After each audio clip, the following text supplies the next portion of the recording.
We're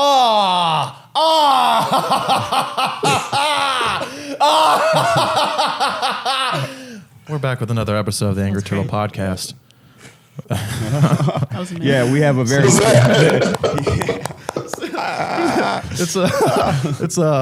season 2, and it's episode issue 3. Mm-hmm. And we have a very special guest with us. Very special. Yeah, we got Mike Geeter with us. Everybody. Hey, what's up, people? Mike. After that yelling thing, that scared the hell out of me. It was like, okay, what am I getting into? It's like, do you love Satan? Exactly. Like, Oh man, that's a beautiful way to start there. That is a beautiful way to start. Welcome to the podcast. Yeah. It is great to have you with us. I guess we'll get to it here. How did you start getting into stand-up? I mean, what started it for you? What inspired you or got you going? Yeah, everyone pretty much has the same origin story, every comedian. I had family and friends that always told me that I was funny. I was kind of the center of attention. But here's the thing. I started out when I was younger. I was very shy. So I used comedy to feel comfortable around people. Oh. And the older I got, the more I realized it's like, well, okay, that's my thing. I'm good at it. My timing's good. The way I think about things is different from other people. And I finished up a degree and didn't have anything to do. I was kind of bored. My ex-wife, she understood me. So she's like, look, you're not the type of guy to just sit around. So she went out and got me comedy classes. And as soon as I touched the mic, I was like, it sounded like Donkey Kong. Okay, I do have a question about, so you are 1 in 17? 1 of 17 1 kids. of 17. So damn. For you being the center of attention, are you like, youngest out of that or old? I'm in the middle, how there are children. I'm in the middle band of children. I'm number 6. So, I mean, you have to have humor with all those siblings too, right? Oh, hell yeah. Okay, yeah. Last one to the kitchen table doesn't eat. So you try to trip them up with laughter. So then when they're falling over laughing, you can go and get that last bowl of beans or whatever. But yeah, it was hard to get attention in that family because my older brothers were all athletes and they were very, very good. Mm-hmm. My older sisters are great singers. So I had to find my niche, and I'm as my mother said on her deathbed, I'm the black sheep of the family. I'm the troublemaker. So that's good to learn when she's dying. It's like, oh, really? Yeah. I'm gonna leave you with that right there. She's like, of my minions, this one is the worst one. I was like, wow, really?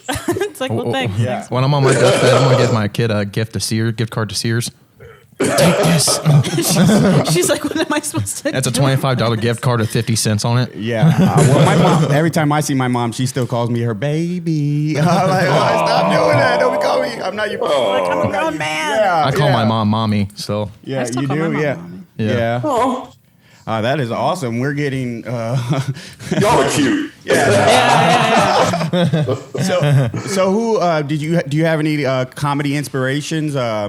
Who are some of your favorites?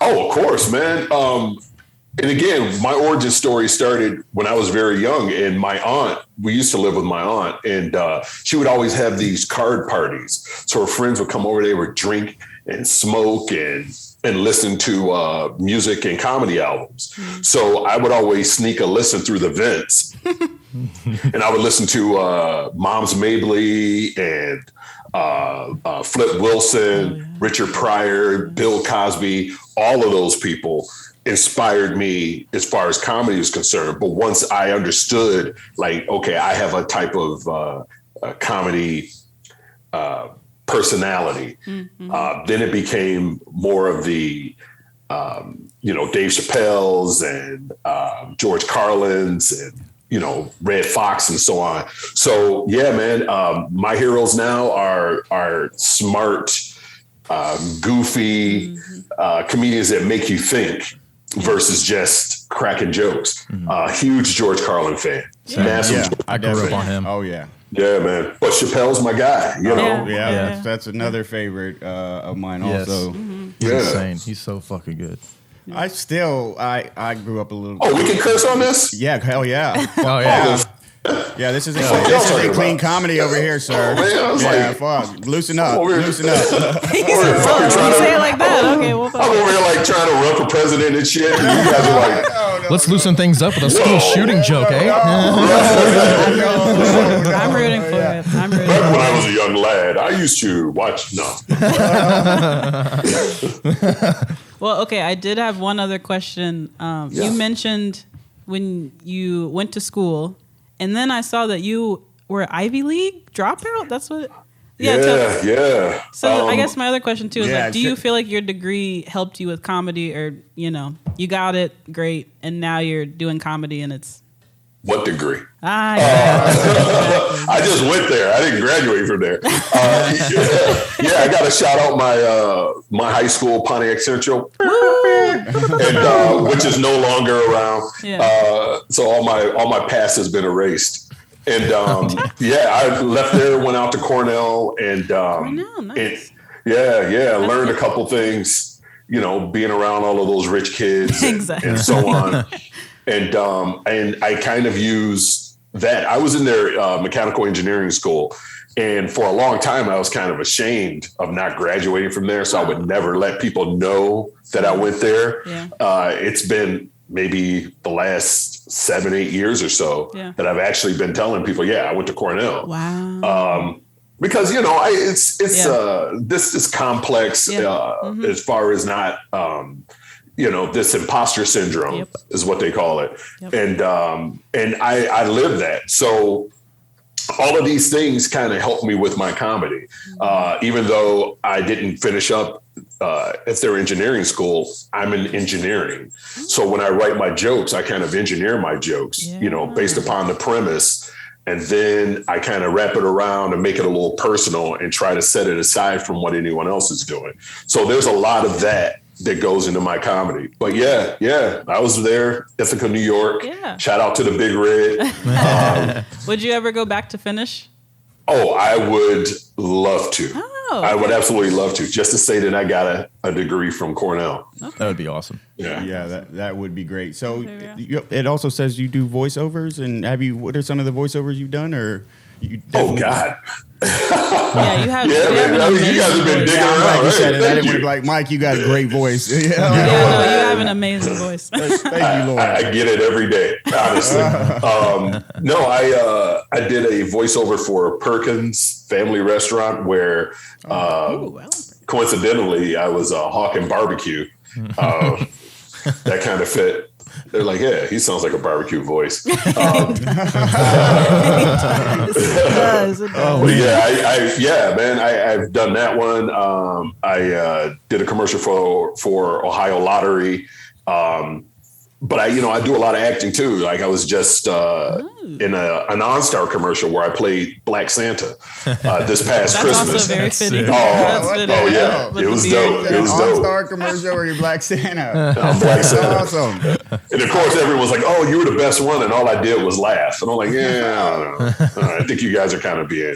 Yeah. But yeah, I'm in that. I have a commercial running up here now for a casino up here in Michigan. So yeah, man, it's I do a little bit of everything. I act, I sing, I write, I do voiceovers.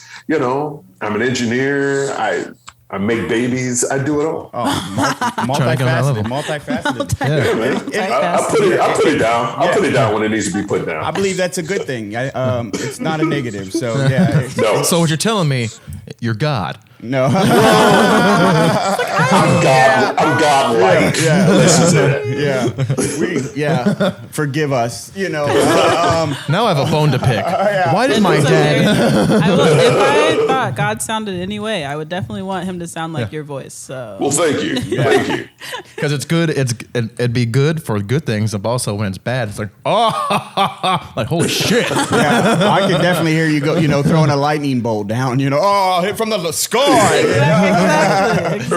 And I think think it would be more accepted when I send people to hell. It's like, look, It'd be comforting. but you're going south, and they'd be like, you know what? I accept my fate, and then they're out. Just throw a bud in there. You're going south. Bud. Or homie for depending on the culture. I do it for the culture. Awesome. So the scene in Detroit and the Michigan area, how do you like that? Is it going well there? Is it getting back to full swing after? Oh yeah, man. Yeah, COVID took us down. We don't have very many comedy clubs. And before COVID, well, not before COVID, just towards the end of last year, one of the big clubs went away in Grand Rapids, but it was immediately replaced with another club. And there's also a new club up in Traverse City and a brand new club in Detroit, downtown Detroit, that's opening this weekend. Oh, nice. So, the scene is slowly getting stronger, getting their strength back. But it's nowhere near where I would like it to be because we have a lot of talented comedians from all over the place. And it blew me away when I was up there, and I seen you had some hitters. You had some hitters. Oh, yeah. The one guy that came in and started just improving. You said he was the Josh Adams. Oh my God, it hurt my side. Hurt my damn side. Man. He's actually on the showcase tonight with me at the New Comedy Club. Man. Were you there for the Monique and DL Hughley? I did not go to that show, but the guy that he's talking about, Josh Adams, was the MC of that show.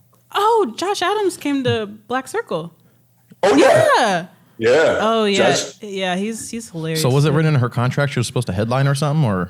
Well, they both had contracts, so I don't know. Yeah. It was written in both of their contracts. Yeah, it was written in both of their contracts that they were both. That was the fault of the promoter. They messed that up by offering it to both of them. Yeah. And the idea is that I think the promoter thought, and I'm trying to get into someone else's head, was that they both are headliners. So say you're both headlining and then have them work out the order. Yeah. But she was told one order that she was going to close the show. But when she arrived at the venue, it was switched around to where DL was closing the show. And it's unfortunate because, Yeah, they should have just said fuck I'm a it. fan of both. They should have just said fuck it and just came on the stage at the same time. That would have been fun. Gone back and forth. Yeah, just gone back and forth. Just roast each other. Yeah, I think that would have been classy. There was some roasting, all right. Yeah, I don't like to some see bumping mics. Yeah. I don't like to see the tension between comedians put out there like that. I wish they could have worked that out, without the media and having to take it that far. But Well, I mean, imagine this. You pay a lot of money to go and see them. I think those tickets were $75, $80. Damn. You pay all this money for a night out to go see them and then hear her complain on stage about how the order of the show was. Well, her pay wasn't affected. And I know closing a show, it means something to some people, yada, yada, yada. However, everything that she discussed was a backstage, offstage situation. None of that should have never reached the audience. And the second it did, that's where I found fault with her. And the more she, threw names out at him and called him names and berated him and so on and so forth, that's when I just lost all respect for her. It didn't need to go there. If she was that upset, she shouldn't have taken the stage, but she had to because she was under contract. yeah. And if she didn't, she would have been in violation, especially over something that small. And I think she knew that. So that's why she took the stage, did her tirade and left. Yeah, it was a bad look. It was a bad look. look. It's a horrible look. Yeah. Horrible look. And I hate that it happened that way. Yeah, I hate that it happened that way. Yeah. But, people do what they do. Yeah. I know if it were me, I'd be like, I don't care. Yeah. Did the check clear? Yeah, cool. exactly. What, no microphone? Good night. Okay. Right. Good night. Go do your set and move on. Right. But it's not in all of us. So it's easy for us to sit there and say that because we're not, I just watched the clips and I was like, oop. Oh, God. Yeah. Right. Comedy's been taking a hit. Yeah. T.I. slapping, or T.I.'s getting all upset at people, and there's all kinds of stuff going on. You got Will Smith. Yeah, the T.I. thing was so weird because he got mad at somebody that was doing their set on stage, but then he doesn't follow the rules himself. He doesn't abide by the clock. He doesn't. He just comes out here with his rap name, trying to get into comedy. But it's like, dude, you're a whole nother thing now. It's like and then it's going to be so much better if you go through and get the respect from everybody, have everybody backing you instead of trying to cut the fucking line and use your rap name to get ahead. Yeah, I was definitely rooting for him at first. I was rooting for him. I'm like, T.I.'s a funny guy, you know. Really? He said, "Really? Yeah, Were because you? were you really? Yeah, I was at Really? first. I grew up to T.I.'s music. I was affected by. Okay, stop right there. Yeah. And just leave it there. You grew up to his music. Yeah. You didn't grow up to the comical stylings of T.I. That's true. Yeah, You know what I mean? just like you're multifaceted. I think other people can be multifaceted too. You know, if you want to do a lot of different variations of artwork, I think that's okay. Absolutely. Yeah. I don't disagree with that But at it's all. the I mean, cutting Kevin line Hart, It was his part, approach, I yeah. think, was really horrible, and it was a bad look again. I think if he came in and just kept his head down and, you know, maybe helped the scene out and it reflected better, that would have been a good look for him. I was rooting for him just because the music. So, but yeah. I mean, I was just hoping for him just because I like to see people like do comedy, but so it's like it would have been cool to see him kind of like go in there and drop his whole name, drop the whole thing, and just do it because he wants to do comedy instead of doing it because he wants to be famous in comedy. yeah, Right. And the thing is, you have to understand as well, he comes from a field of entertainment where being braggadocious and being being over the top and celebrating yourself and all of that stuff.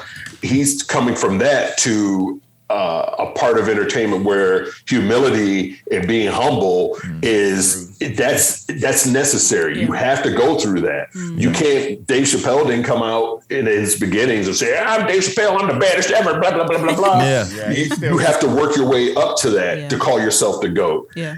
T.I. just thought because he has some Grammys and some hit records, he's going to be the GOAT in comedy. It doesn't translate that way. Yeah. He can be allowed the opportunity to where people go, okay, I'll give him a listen. But when he started dick swinging, that's when people are like, nah, get this bum out of here. Yeah. And you're stepping over thousands of comedians, only because of who you are. Who does an open mic at Madison Square Garden? No one gets their first shot at Madison. No comedian does at Madison Square Garden. Yeah. He got his shot there and expected everyone in New York to be like, oh, that was T.I. Yeah. It's like, okay, he's not rapping. Boo. Yeah. Well, okay. So, that was the other thing I wanted to ask too, because I've been told Detroit is tough when it comes to stand up and getting booed. And do you think it made you a better comic or? Okay, full disclosure. I didn't come up in a lot of the rooms in Detroit. Okay. As a matter of fact, I very, very, very, very, very, I probably can count on 1.5 hands how many times in the 10 years I performed in Detroit proper. Oh, okay. Now, in all fairness, even though I'm from Southeastern Michigan, I can also count on 2.5 hands how many times I performed in that area. Oh. I'm generally everywhere else. Oh. So the opportunity to perform in Detroit never really came to me because I didn't need to. Yeah. You ask the Josh Adams, you ask some of the other people, cutting your teeth in Detroit is tough and but I didn't have to do that. Nice. So, and I still found success doing it my way, doing it elsewhere. Now, am I concerned about performing in Detroit? No. I mean, people are people. Either if they like me, they like me. If they don't, they don't. Yeah. And that's the beauty of starting in comedy at such a late age. I'm at the point where, like, I'm 53 now. I started when I was 43. Nice. I'm at the point where I don't give a shit about what someone thinks about me. Because for every one person that doesn't like me, I can show you 1,000 that do. And if you don't like me because I'm not urban enough, I don't I speak well or whatever. I can't, those are cement. That's opinion shit. Mm-hmm. I don't fight anybody about opinions. I don't argue with you over your opinions. Yeah. I'm an engineer. I'm dealing with facts and science. So, It's like, show me the facts. Show me the car facts. Right. Show me the car facts. Right. And I think that's where a lot of comedians get tripped up. Mm-hmm. They worry too much about what other comedians think or about what the audience thinks. Yeah. And my feeling is, I wrote the jokes that I wrote because they make me laugh. And because they make me laugh and I believe that they're funny, when I go out and perform them, people feel that. People get on board with that. Yeah. And because they get on board with it, that's where my success comes. Yeah. So I don't worry about the audience. I don't worry about other comics. I just perform because I believe in what I'm doing and I've been successful at it. So I'm going to keep going this route. Yeah. I love that. That's fair.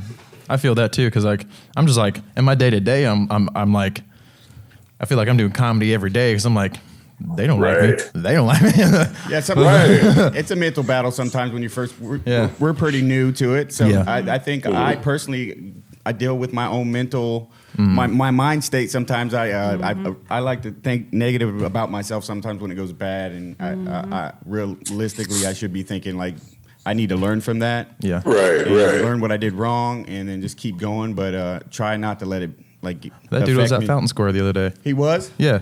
He's funny. He's fucking funny. He's funny. He's real funny. Okay. Okay. Let me ask you this. Then, what is your definition of bombing?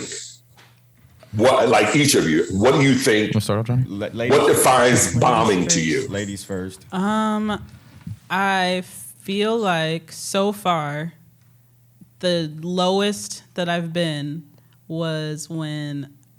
I practice a lot right before I get up, and that's just so far that's what I do. And so when I got up and I forgot 2 of my bits, Good to see you, bro. and the crowd just kind of was dead, and I was dead, and they were dead, and then I was like, what? Internally, I was like, what do I do? What do I do? What do I do? And afterwards, I was like, that sucked. But someone still came up to me and they were like, great job. So I feel like that's the bomb I've done so far, but there was maybe 2 minutes where I was silent and then the audience got silent and I was just like Right. Yeah. Right. Would Okay. you like to go? Or? Yeah, I think I'm not too worried, I guess, because I mean, granted, I haven't had a big bomb yet, but like, I guess I'm not too worried about not getting a laugh for the most part. Like, it doesn't not going to ruin my night, just because like I use that to navigate through my regular life, where it's like, well, you laugh if you think I'm funny when I'm talking to you, or don't like talking to me anyway. I don't care. Or like, but like when people were like, I had a joke but people were like, I don't know if I should laugh at that. To me, that's a laugh. Right. That counts as a laugh to me. Yeah. So I'm like, works. got it. I guess bombing would, for me would just be, Life. I guess just yes. Right. That's actually, I agree with that. Yes. On stage, I don't think I've bombed in comedy. I bomb daily in life. I personally think bombing for me is when I cannot capture the audience. Like I can see I'm not getting any reaction. Yeah. And I think it's about capturing the audience and having them just being a part of it. And if I can't do that, then I feel like I'm bombing, honestly. Yeah.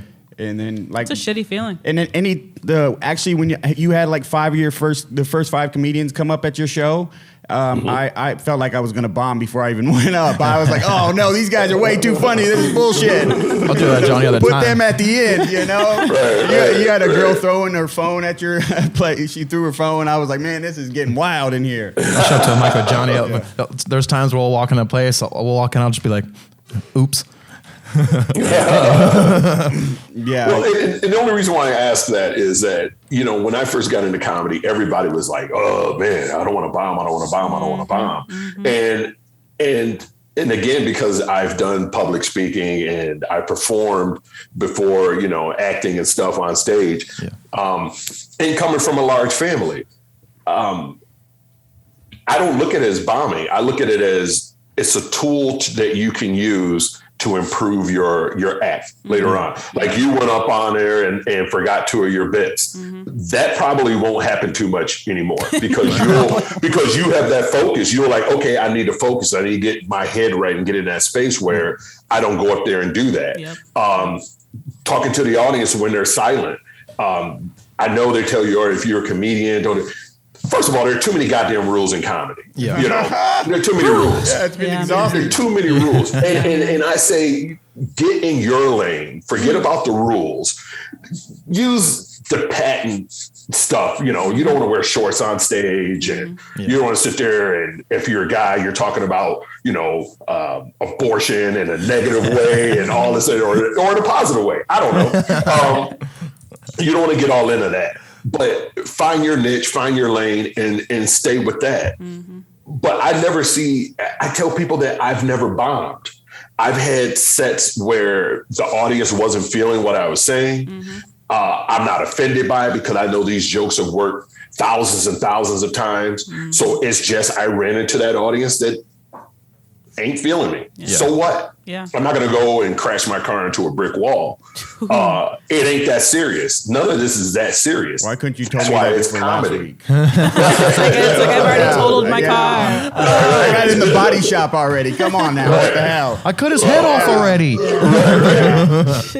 So, I mean, but that's me. I'm a positive dude, and I always try to look for the silver lining in all of this stuff. I've had more successes than failures, and you will have more successes than failures. If you run into an audience that is not feeling you, I just did a show a couple nights ago in front of, I think, 17 people and inside of a tent in a parking lot. Great venue, but I could see this person laugh and that person over there laugh. Everyone was spread out. And I was the oldest person there. So a lot of stuff, I'm talking about relationships and all of that. And these young people are just trying to hurry up and get me out of the way so they can get back to screwing or whatever. So, and I made a joke. I was like, hey, I feel like I'm your dirty uncle telling you kids, you're like, gather around, children. And you just have to, come in the tent. You just have to enjoy it. Right, man. If you're not up there and enjoying it, then you're doing it wrong. If you're up there and everything is a tense moment, you're not doing comedy right. I still deal with the anxiety at times. Yeah. Sometimes I get up there and I start feeling like I can't speak properly. I'll start getting so nervous to a point where I'm like, I feel like I'm going to stammer. And that I'm still working on. That's also why, like, you'll see me kind of like stop and be quiet for kind of like an extended period of time. Because that, for me, I'm trying to come back down to where I can really just kind of like worry about what I'm feeling. Because sometimes I'll be like, and then I'll say a joke and I'll just kind of like, and then bring the whole thing back down, and then I can just kind of move on. Yeah, I'm usually good in long as I go before the professionals. Yeah. Let me go. I'm a rookie. Well, how long have you all been doing comedy? We about 7-8 months. We all started together in a comedy club, comedy class. Hold on, wait a minute. 7-8 months? Yeah. Alex All Price. right, get the fuck out of here. You guys are fine. You're like babies. Well, you know, this Jerry Seinfeld asked a comedian how long had he been doing comedy. He's like, 2 years. He's like, okay, you're a toddler. You're an infant. Yeah. And that literally is what it is. And once you get to the point to where you get more comfortable on stage, holding the mic, looking into the audience's eyes, moving around, all your material is coming to you, and it becomes smoother, and all of these rough edges that you're dealing with now come off, you'll come to find out it's just talking, man. Yeah, it's not. Yeah. We all make this out to be like it's this grand thing. It's just talking. And once you get used to talking, get to that point to where you're just talking, the comedy, it's not that hard. So we had a guest last week who I see him a lot, and I always think he's hilarious. But I talked to him yesterday, and he said that his performance, he thought it was a C-. Do you kind of not struggle with that, but do you deal with that too, where in the audience we're looking, it's like, man, he was hilarious, but internally you're like, that was not my best work, and it's like I didn't notice. They probably didn't notice. No, you don't. Okay. No, I don't do that. Nice. I mean, I just don't see the positive in tearing myself down. And there have been times, and this is me 100%. See you soon, man. When I go to an event, I'm like, I don't feel like doing this. I just don't feel like being here. I don't feel like going, but I get dressed up. Yeah. And I go, and as soon as I'm on stage, everything changes. Now I'm in the best mood in the world. Yes. But I don't judge myself so harshly. You're there to perform. If you don't feel like performing, then say, okay, as far as my internal, it's a C-. But if the audience is laughing, that's your job. Yeah. Yeah. The audience. That's your job. That's what you're getting paid to do. Yeah. There's an episode of Louis. And shout out to Louis C.K. I'm just kidding. No, honestly, his comedy is incredible. Oh man, it must be a redhead behind the scene work.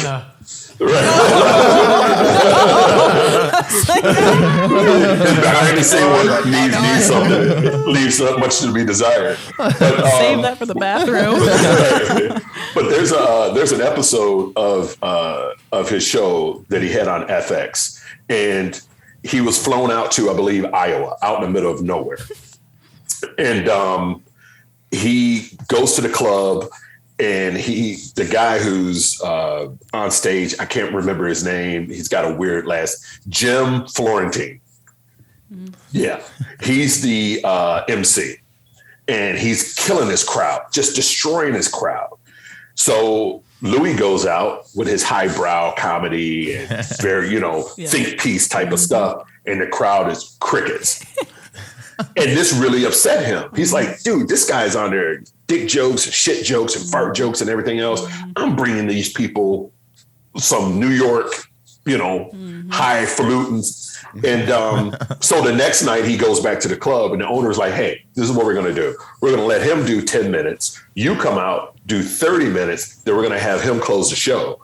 And Louis like, so wait a minute. The MC is going to close the show? He goes, yeah. Your pay is going to be the same. I just want you to, this is how we're going to do it. Oh, no. So he goes out and does it. Guy kills. The other guy kills it. Mm-hmm. Louis crickets. So they go back to the apartment, the club apartment, and he gets into a fight with the guy, like an argument with the guy. It's like, man, this stupid, you don't respect comedy and da-da-da-da. And I will always remember this line. And the Jim Florentine character says, yeah, well, we're paid to make the audience laugh. I did that. Yeah. You didn't do it. So what makes you think you're so much better than I am? Because I did what I was paid to do. Yeah. You didn't. Yeah. And Louis' character pauses. And since this was before I even got into comedy, but that always stuck with me. Yeah. It's like, as comedians, what are our jobs? Just because we don't talk about Dave Chappelle type thing, transgender and all that stuff. And some people do fart jokes and they kill. That's where I'm like, as far as judging yourself, that's harsh. That's a harsh place to be. But comedians are socially awkward and have some mental. I hate my internal dialogue. Sometimes I wish it was just like Bernie Sanders. 4% on the taxes. This is a question for, I guess, all of you guys. Do you guys all have internal dialogues? Yeah. Of course. Yeah. I just don't like my voice being in my thought. Like my thought is the same voice. I don't know which one. Okay. Mine just tells me to kill myself. Quentin does not have an internal dialogue. So he talks externally the whole time? Yes, but Weirdo. I always thought that everyone was like me, where it's like you see something and in your head you're like, that's very funny. Very selfish of you, Lauren. I think everybody's just.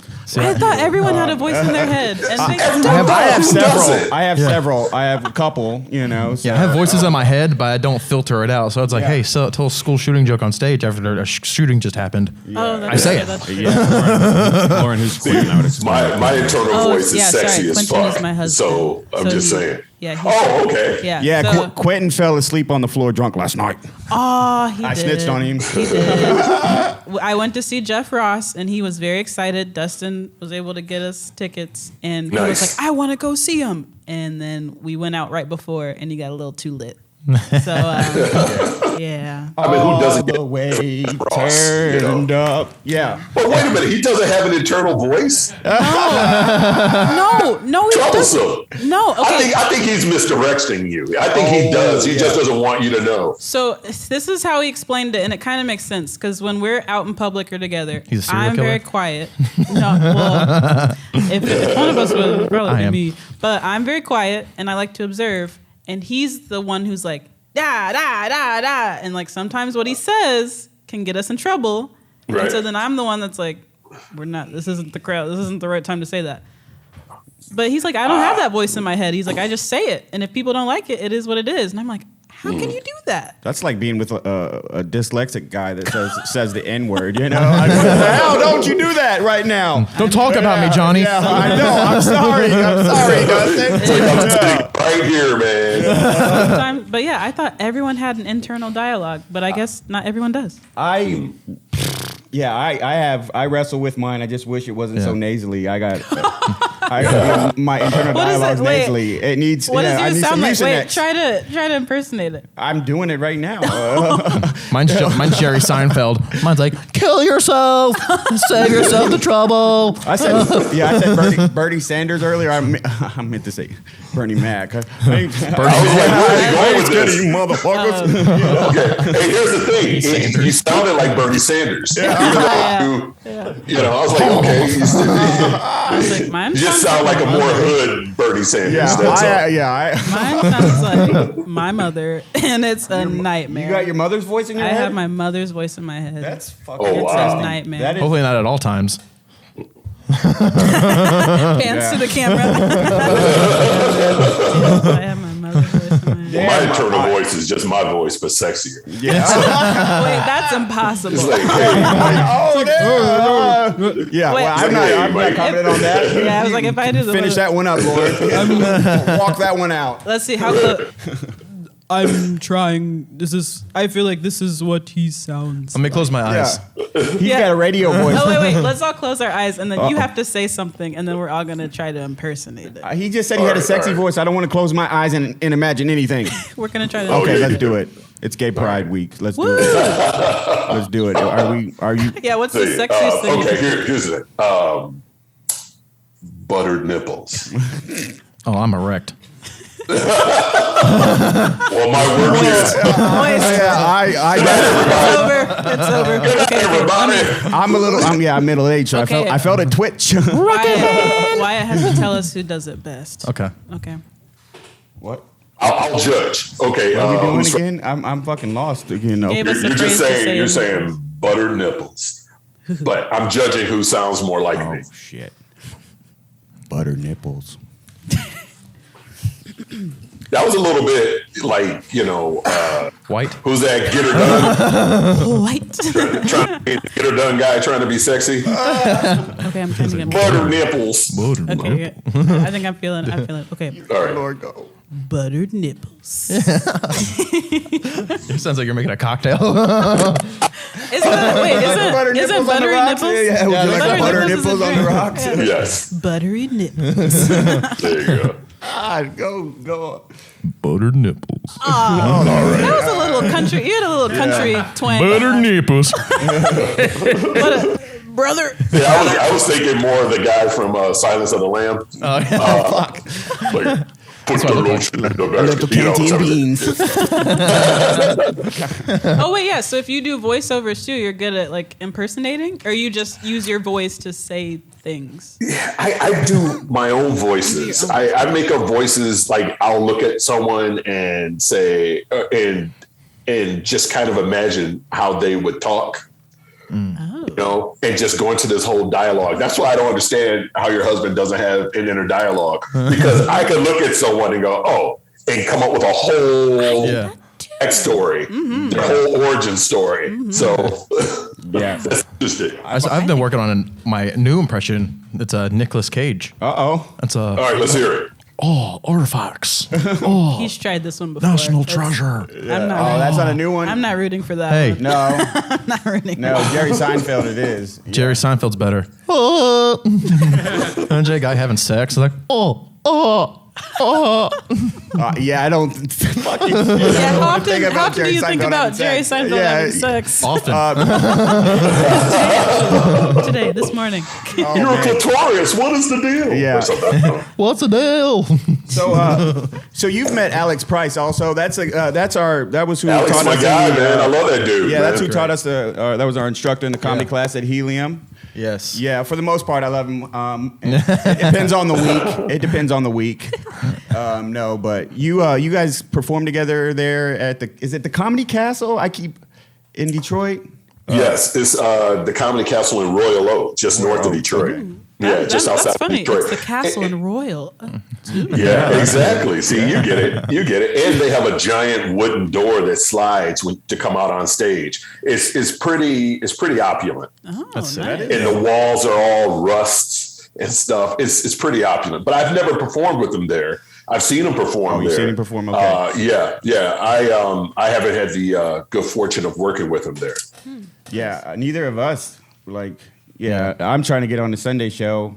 I just bug the shit out of him. Yeah. It always hurts my neck. He's so goddamn tall. Oh, God. And I feel like he's gonna punch me every time I see him, so I flinch. And he's like, "Why are you always flinching?" I'm like, "Cause you're big as fuck." You Same. know? I'm always face to face to his belly button. Yeah, I hope you. Yeah, I don't even want to go there. I'm only 5'6". Listen, I'm 6'1", and I rest my head on his chest every time I see him. It's comforting, man. It I'm is. sure he gives It's great hugs, actually. Oh, God. fucking shit. Yeah. Yeah. Those are called embraces. Alex gives good hugs. Yeah. The Hug Master 5000. I'm sure. Was it Hero 6 or whatever it is? What's that movie? Don't tell him I said that. Yeah, So no. erase that We'll part. cut that one out. Yeah. This is the part where it's like, beep. This is the white noise section of the podcast. Big Hero 6, that's it. Right. We're all Frag out. Yeah, so we'll do a voiceover and put in like that I said it was not Nicolas Cage, but what's his name? I'll get back to it. Yeah. We'll cut your voice and add a robot voice. Nicholas Right, Cage. exactly. Yeah. I wish somebody could do Cleveland from the Cleveland show, but that would That's all I got. That's all I got. But it's like, That's all. how do you do that? You know, we didn't even do it. We have to hit Lauren with the weather. What's the weather today, Lauren? Sorry. Well, this one's for Mike. The weather today is very sunny, and it is Pride, and I hope everyone has an amazing Pride today. Ooh. Pride showers. Lauren, Pride man. showers. That was great. That was great, but you missed a great opportunity. Oh, no, what'd I miss? Yeah, because it's Pride. You could have been like, what's the weather today? The weather is, it's raining men. It's raining. Hallelujah. It is I'm just saying. raining men. Let's try again. Indoor sunny. It is raining men. Hello, hello, hello. It's raining men. Hello, hello, hello. Hello. And today with the weather, Lauren. I think if it was raining, men for Pride. There you go. All right. I think if it was raining men, it'd be terrifying. Like, oh shit! Can you imagine? It was raining. Yeah, hell yeah, that'd be terrifying. It's raining parakeets. There's dicks everywhere. What the fuck? No, Holy cock! Oh wait, they'd be naked too. I don't Because know. especially if you I don't have know. an umbrella. Yeah, there'd be like a bunch of penises in your Yeah, ear I holes and just stuff. don't. Like, I got dick in the eye. Don't You walk know, outside with your mouth open. Yeah, wait, but they wouldn't be attached too. That's one of my jokes. Is I say, why do I got a conservative friend? He's always like, what are they going to fight with? Bongs and dildos? And I'm like, that's actually pretty fucking scary to put the potheads, the MacGyvers of the world, with the gays who are like HGTV extreme. What happens when they improvise a cannon and they darken the sky with dildos? You know, I think that would be terrifying. Just Listen, man, you should go. It's right. We should all go right around the corner. The energy was great. yeah, it would hit Bill right in the head with glitter. Throw dildos in each other's mouths. That's like cornhole. Anyways, we are getting close to the end here. Is there anything you want to promote, man, or shout out, or? Oh God, man. I just want to shout out. I want to thank God for this opportunity. Big ups to him. I'm just playing. In case it doesn't strike me down or whatever. We're not the Grammys, but okay. I was nervous for being on the Angry Turtle podcast. Oh God. Well, you got to be grateful for everything. I guess. Yeah, I gotta strike my Justin Bieber. But no, and I appreciate you all having me on. If people want to follow me, it's MikeGeeter.com. I'm on Facebook, The Book of Faces. I'm on Instagram. I just joined TikTok. Don't know what I'm going to do with it. As a 53-year-old black man, that seems kind of like just don't get it confused with OnlyFans. Right. I mean, you could though. You could. Oh, my OnlyFans is blowing Oh up. man, it's got to be voice related somehow. Oh man. Oh It's gotta yeah. be. Oh, that'd be awesome. Yeah, I'll for sure be following you. Yeah, and we're gonna do this week. The 10th comment gets a $50 gift card. Yeah, so make sure to comment, and we'll send you some gas money. Yeah, guys. Everybody needs that shit. Yeah, check us out on YouTube. Comment, subscribe. We're working on getting on other platforms once we throw punch Wyatt. So that's for you, Wyatt. I love you. Well, thanks for watching another episode of this fucking hectic ass podcast, the Angry Turtle Podcast. Yeah. And we love you, sons of bitches. Yeah. Thanks for being on. Later. Thanks, dude. See ya.